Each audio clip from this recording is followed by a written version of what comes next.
Κατά την Coca-Cola. Λοιπόν, θα κάτσεις εδώ τα ακούς. Θα έρθει σε κάθε απόγευμα να κάνουμε φροντιστήριο. Λοιπόν, μαλλί τώρα ρε. Γιατί, τι δουλειά έχεις πάλι? Έχω δουλειά το πρωί, θα έρθω. Πες μας τώρα αυτό. Το πρωί έχω δουλειά εγώ. Τώρα το απόγευμα που είναι πιο χαλαρά. Λοιπόν, έχω δουλειά. κάτσε να σου πω. Κάνουμε τώρα ένα μικρό φροντιστήριο. Μέχρι αύριο να το έχεις μάθει.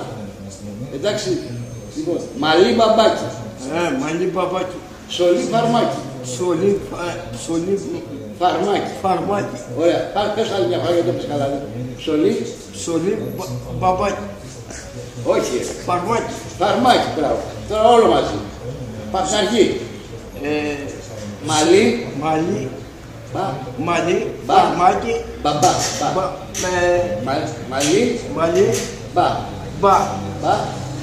Και ψωλί. Και ψωλί τι? Φάρμακι. Μες τώρα κάνω. Κάτσε να κάνουμε φροντιστήριο. Έλα ρε, κάτσε. Ζωή έχω. Τι ζωή τι κάνει, ζωή εσύ τη ζωή της. Σύπα θα γυρίσει. Α, της είπες θα γυρίσει. Αύριο το πρωί. Κάπου το πρωί θα έχουμε δουλειά εμείς.